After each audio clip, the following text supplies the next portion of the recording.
I know it's been entirely way too long and I apologize. Majority of this time was spent actually trying to decide what was next and what would make the most sense, and to me, the third act should be exactly that, the finale. I won't waste too much of your time explaining why this took me so long because we're finally here, but going forward, expect the Phantom Liberty video and of course Act 3 after that. Now finally, sit down, grab a snack because my god, this might be a long one. The way I decided to format this video is I finally completed everything I could before Nocturne, and we all know the order in which you do these missions doesn't really matter. I may be missing a mission here or there because of bugs, and I'm so sorry if I miss a mission that you really wanted to see me break down. That being said, we start off with, of course, Chipping In. This picks up right after the end of the Act 2 video, with V giving Johnny their body so he can use it to convince Rogue to end Smasher. Chippin' In, much like Never Fade Away, is a song by Samurai. The song, much like the actual nature of the mission, attempts to put us in the mindset of Johnny. Johnny is not one to back down nor give up, and similar to the song, Ask V, or the song asks us, if we're ready.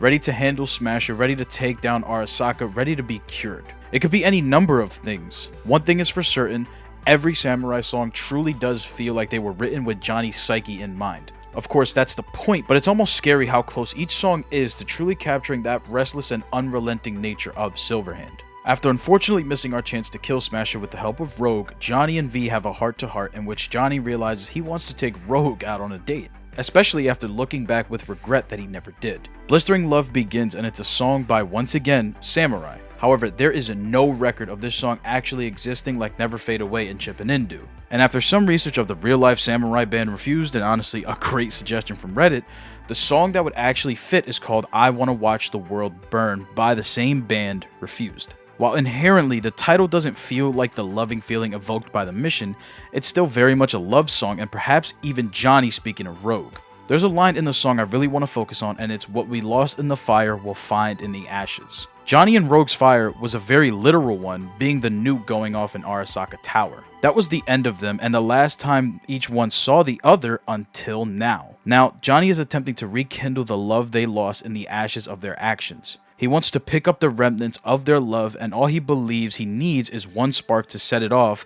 which itself is another line in the song. Now this does work for a bit, but Rogue ultimately decides against it. Whether she feels she wronged Johnny or she's using V in the wrong way, Johnny doesn't understand but now realizes he has some making up to do before V dies, setting his sights on his old friend, Kerry.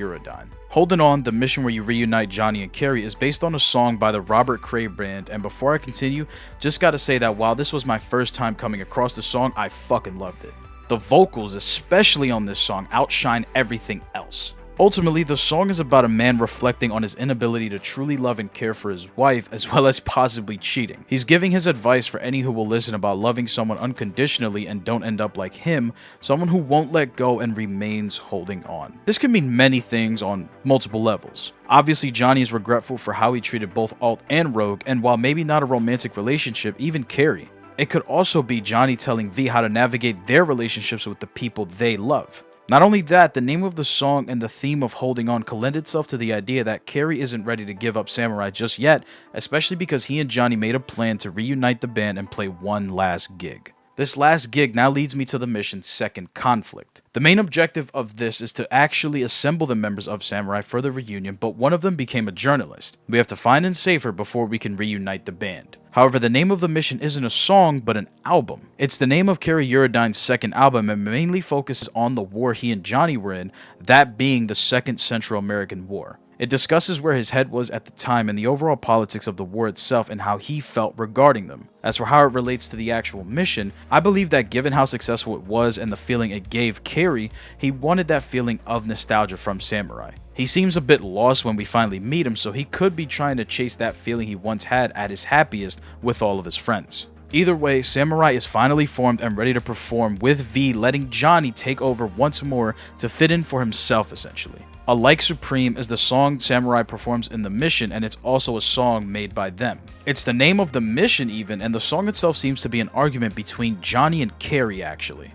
Johnny obviously hating capitalism and corporals, while Kerry accepting the situation for what it is and signing with Arasaka, even if he knows what this means.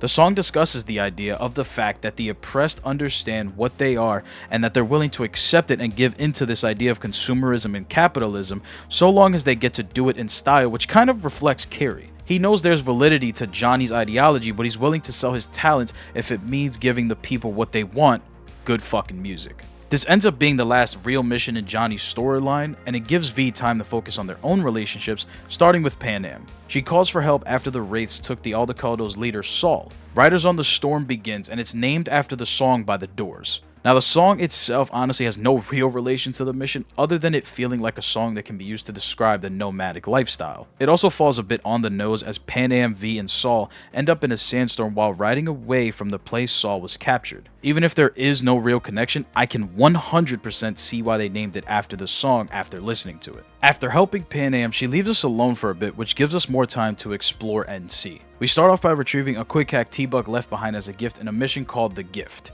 Of course, this follows the Act 1 trend, so if I had to pick, I'd go with The Chain by Fleetwood Mac, solely for the fact that T-Bug seems like she'd listen to it. I also don't see how the mission itself could have any deeper meaning, so comment down below, let me know what you guys think about this mission. Following this, we have a slight collection of missions. We begin with Sinner Man, a mission given to us by Wakako for a client of hers, Bill, looking to kill a man named Joshua who killed his wife. Now, you can choose to help Bill kill Joshua and not get any of Joshua's side missions, so for the sake of the video, let's say we don't help Bill. The mission we're on now is called Sinner Man, named after the song by Nina Simone. Now, there is not a single Nina Simone song I don't like, but especially Sinner Man. It's one of the greatest jazz songs ever created since the inception of the genre itself, and it follows a man who's riddled with a sinful past attempting to run from the judgment of God. It lines up perfectly with the mission as Joshua found religion while in jail and was eventually let out. He's a man who was a convicted killer, and while he once ran from his sins, wishes to atone for them now. Upon accepting to take the ride with Joshua after sparing his life, V begins to learn why Josh is religious and what exactly he plans to do now that he's free. This mission begins with the name There Is a Light That Never Goes Out, which is a song by the Smiths. The song itself is a very, very layered song, as it deals in feelings of love and feeling welcomed, while also discussing this freedom death gives you from life's issues. For the sake of Joshua and his intention to be crucified in an attempt to quote-unquote wake up the masses, you wouldn't be wrong to assume the writers are taking the latter option of the two meanings. Joshua is dead set on dying and being free, but you can also try and deter him from making this choice. Ultimately, the song itself seems to be about this connection between Joshua and death and his relationship with it. It also mentions this light that never goes out, and it can be about a lot of things. It can be the love of someone's life and how no matter what, that love will persevere through anything. I believe his light is the belief of something beyond himself. The belief that there is a God and an afterlife he can look forward to when he eventually dies. Either way, this brings us to Joshua's crucifixion and the mission named They Won't Go When I Go. Joshua agrees to get crucified and has it recorded for a BD even if he's doing it for his own reasons. The mission is named after the Stevie Wonder song, and the song was made after Wonder was in a car accident that he was spiritually changed by and even put him in a coma. Presumably, Stevie is reflecting on his time with this incident and his commitment to his religion and above all, God. It feels reminiscent of Joshua wanting to correct his mistakes so he can hope to see heaven upon his death after a life-changing incident, that being jail and having found religion. The song's meaning itself can be perceived in two different ways, but honestly, only one fits Joshua. The first being that Stevie is a bit callous and that he will reach heaven before anybody because of the wicked acts people choose to commit. On the other hand, the meaning that fits Joshua, we have this idea that perhaps Stevie is trying to help these wicked people do better and follow God. Joshua attempted to do the same by selling the BD of his death, but if you were to ask me, this wouldn't work in this world. Sure, there may be religious people, and past that even zealots, but this wouldn't work. Night City is in a world where while people need hope, religion won't be the place they'll find solace. They need something physical to believe in, but then again, that sort of is the point of religion. To put your belief and faith in something that you're not entirely sure of. However, after Joshua eventually dies and upon leaving the studio, V gets a call from the possible next mayor of Night City, Jefferson Perales, and his wife, Elizabeth. They need V to investigate the death of his opponent in the mayoral election, which leads V to a new ally in NCPD detective River Ward. The connection between the name I Fought the Law and the song of the same name by The Clash is a pretty simple one. The song is about a criminal who commits many crimes and ultimately the law wins. In this case, while River does uncover what happened to the murder candidate and tries to confront his partner Harold who had a hand in it, Harold reminds River and maybe even the player of a very important fact. Even if River were to bring his findings to someone above the NCPD, it wouldn't matter. This is Night City and that sort of corruption is normal and in most cases encouraged. There's no point in trying to fight the powers that be in River's case because it will just put him in harm's way. Of course, there is some irony to be had in the song and what it means for the mission. The song works in the way of this idea that no one is above the law and you can't beat the law.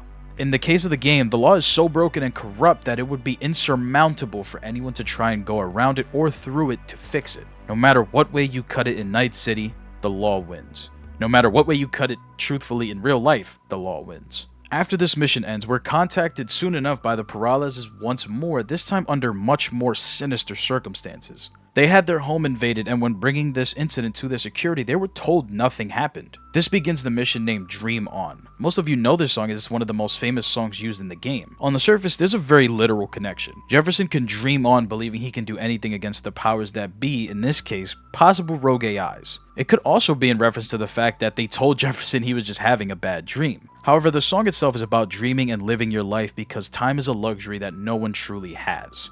We have no control over that, and the good Lord will take us eventually, using the words of the song, of course. The good Lord, when translated to Cyberpunk, could absolutely be the things trying to control Jefferson. Jefferson himself doesn't have the luxury of doing whatever he wants, however, as he has to be the new leader of Night City, and even if he chose to ignore the AI trying to control his life and live it on his own terms, they would just force him into doing their bidding anyway. Like Johnny said, wrong city, wrong people.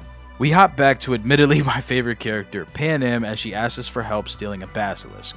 This gives us the mission with a little help from my friends, named after the song by the Beatles. Interestingly, there isn't really a deeper connection about the song and the mission besides the simple fact that V and Pan Am are growing closer and she needs help from us. Even the journal entry of the mission teases V about the fact that helping Pan Am no longer has anything to do with a job. However, once we steal it, the Basilisk now has to be prepped to use, so in the meantime, Mitch wishes to have a small funeral for Scorpion, a friend who died in a previous mission. We are then given the mission I'll Fly Away. The song is by Hank Williams, and similar to the previous Beatles song, feels more like just a song that fits the situation. While sad, ultimately, Scorpion is in an infinitely better place than Night City. The song reflects that as it feels more like a hopeful attempt at coping with death and how to look at the better side of it all. Not to mention, most of the songs relating to Pan Am and the Elder Caldos as a whole feel more like straight vibes and just warmth. Not surprised most people love her and her missions. On the opposite side of a similar topic, we get a call from Judy asking us to rush over, and when we do, we'd find Evelyn's body in Judy's bathtub. For anyone who doesn't feel comfortable with the content of the mission or with the topic of suicide in general, skip ahead to the timestamp on the screen. For those watching this section, we're given the mission Both Sides Now, named after the song by Joni Mitchell. Mitchell talks about the both sides of how people see clouds and what those different perspectives bring. The childlike POV being that clouds are fluffy and it can be any shape you see in them. The adult take of it all being that clouds bring snow, rain, and ultimately block the sun from shining brightest. Now this can mean many things, both sides being in reference to life and death, but more specifically, this idea that maybe Evelyn is better off on the other side, free of any and all Night City problems. She doesn't have to think about what happened to her and can look forward to something better, kind of like the childlike point of view of clouds. Judy, on the other hand, sees death or clouds as gloomy and something that would block the sunshine. In this case, the sunshine being Evelyn and how happy she made Judy when she was alive.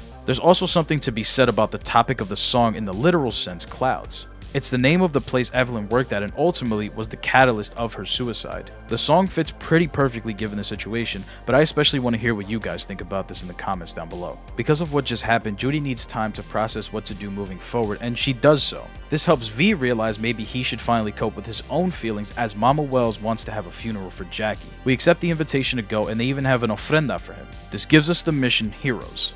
The song itself is inherently a love song by David Bowie, but I believe the content still fits the friendship between V and Jackie. This desire to be heroes and overcome all the obstacles they can to have just one more day hanging out. On the other hand, it could be about Misty and Jackie wanting to have one last day just to love each other. I won't dive into the backstory of the song as there's no connection to the mission, but I highly recommend looking into it because it's very interesting. Judy calls us finally, seemingly with the plan to take over clouds, but with the help of a woman named Mako.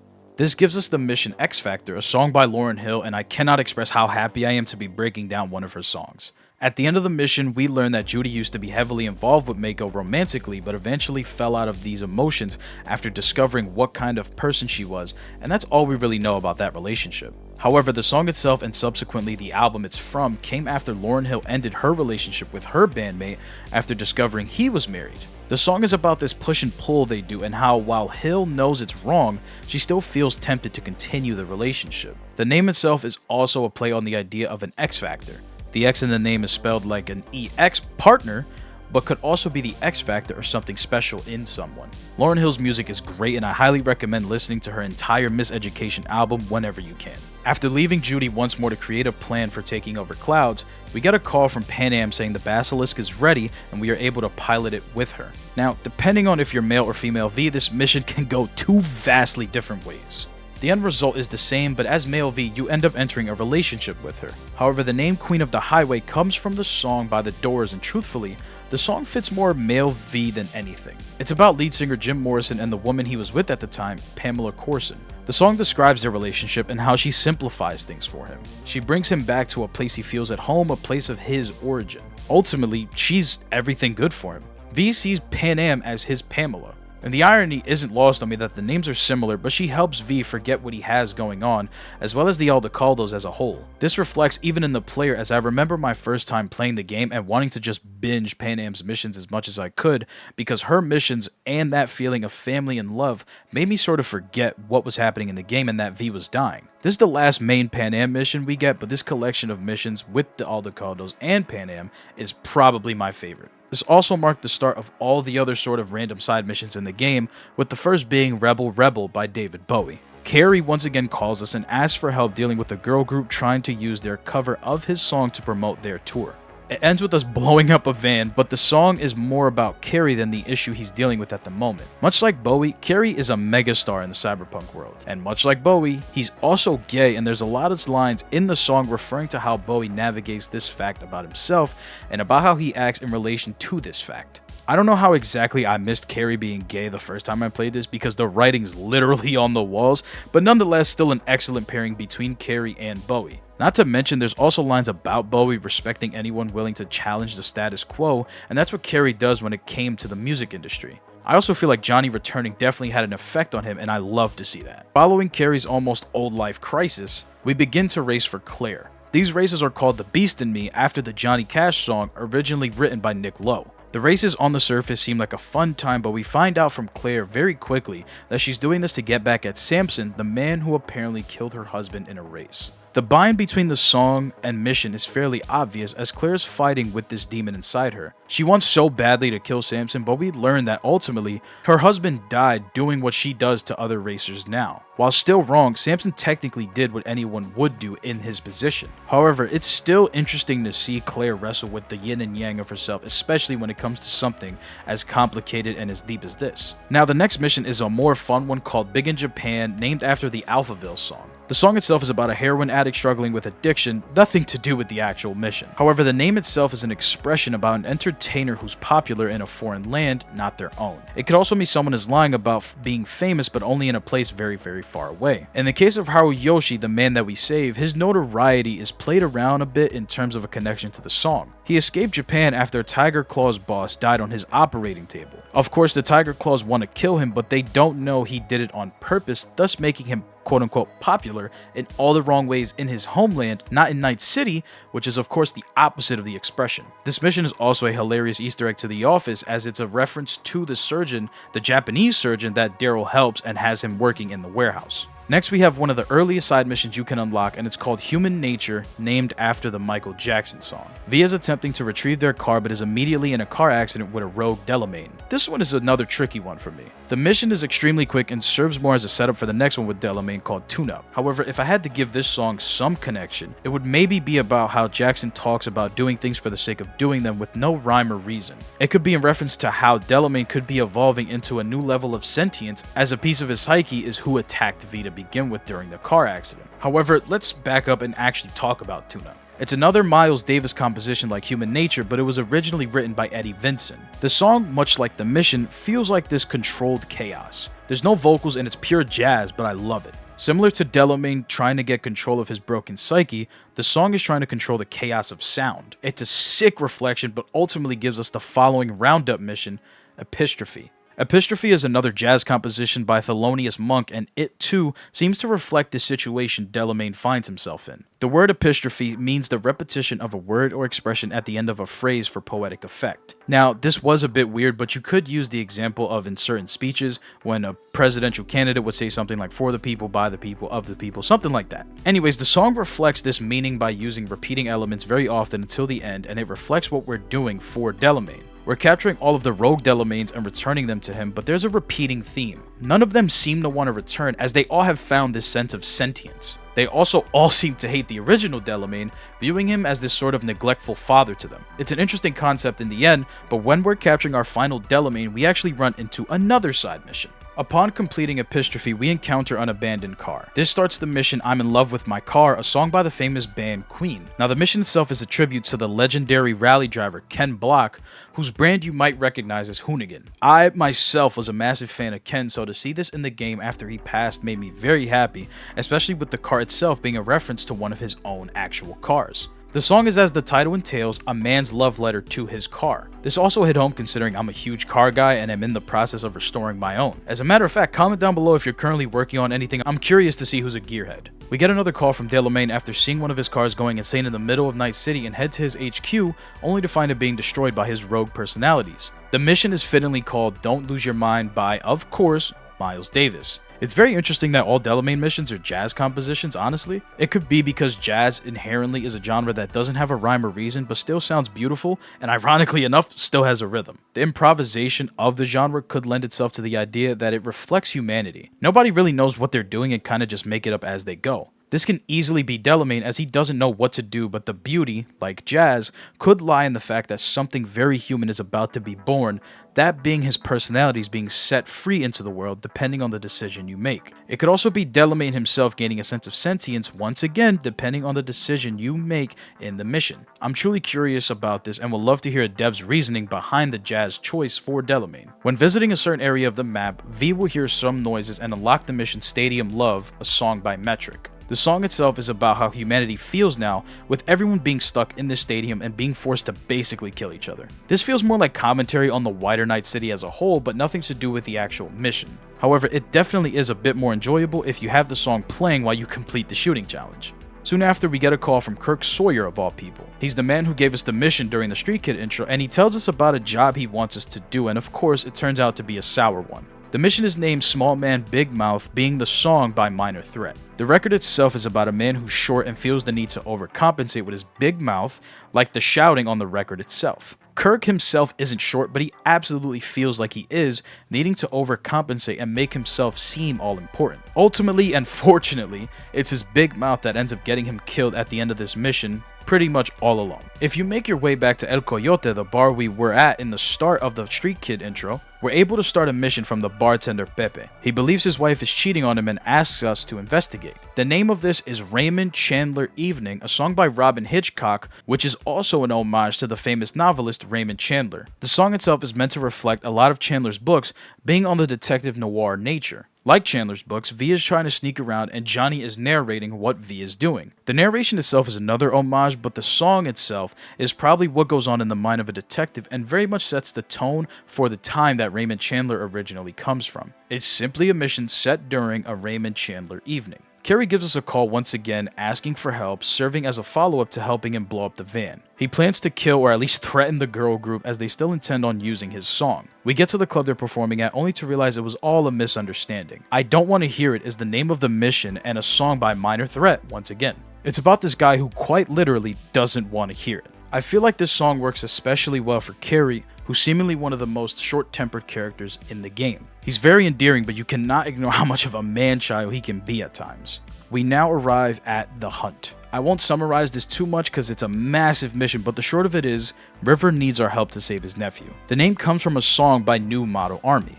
There's a very eerie instrumental on it, so I thought it would be from the perspective of the kidnapper Anthony Harris. However, we quickly realize it's from the perspective of someone in River's position. This man has wronged us and we need to forget about due process, the law, police, courts, everything. We need to find him and bring him to a permanent end, and it's honestly what I wish happened in the mission to the kidnapper.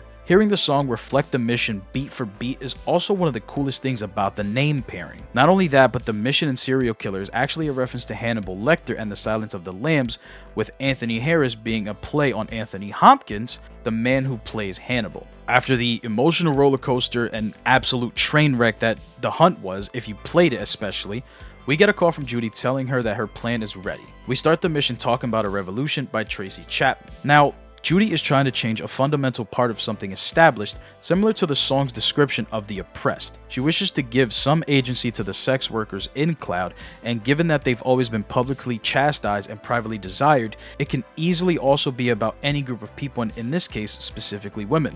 Tracy herself was referring to the rising tensions and unrest of the oppressed, and to apply more context, the song itself was written during apartheid in South Africa. Judy herself is attempting to remove the government, or in this case the Tiger Claws, and give control back to the Mocs in the same way Chapman is talking about the oppressed trying to overthrow a systemic control over their lives. We get another call from Kerry, this time being just a conversation. We meet and he explains why he did what he did to the girl group. He was afraid he would fall behind another shadow, that he wouldn't be his own person and just fade into obscurity like before. However, the name of the mission and the song Off the Leash is what Kerry needs to be. He's seemingly holding himself back because of these fears and needs to let himself off the leash. Now, the song itself is by Kerry and the girl group he tried to threaten, Us Cracks. I love the song itself, and Kerry's solo feels like he's singing with just a bit more confidence and freedom compared to his other stuff. It's honestly very different from most songs on the list, but I thoroughly enjoyed it when I heard it. Judy calls us after this and hands us the final mission relating to Cloud's Pisces, a song by Ginger.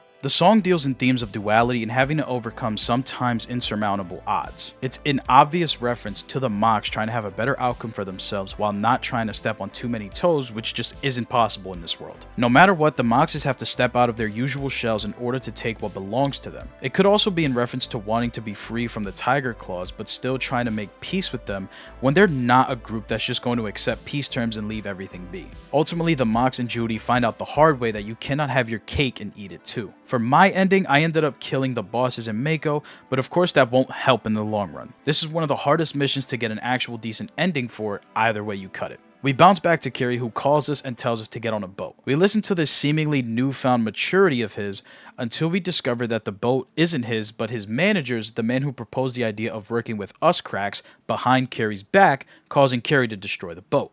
The mission is called Boat Drinks by Jimmy Buffett, and it's about a man holed up in the cold wishing for a summer, warmer, tropical escape. This seems fitting for Kerry as he's looking to be free from his manager, and the title is also just on the nose for the situation V and Kerry are in. This brings us to our final mission of the Judy storyline, Pyramid Song. We meet Judy at a cottage and go for a deep dive into her old hometown. The mission itself is named after a Radiohead song that had a music video, oddly enough, about a town underwater. Mainly, the song discusses the themes of death and to not be afraid, but to welcome it with open arms. Judy herself isn't afraid of death, just more afraid of having not lived. It's why she leaves Night City depending on the circumstances surrounding this mission. Night City itself can also be looked at as this drowned city. It's going to swallow itself whole if it continues down the path it's currently on, and Judy simply doesn't want to have to be there to experience this again.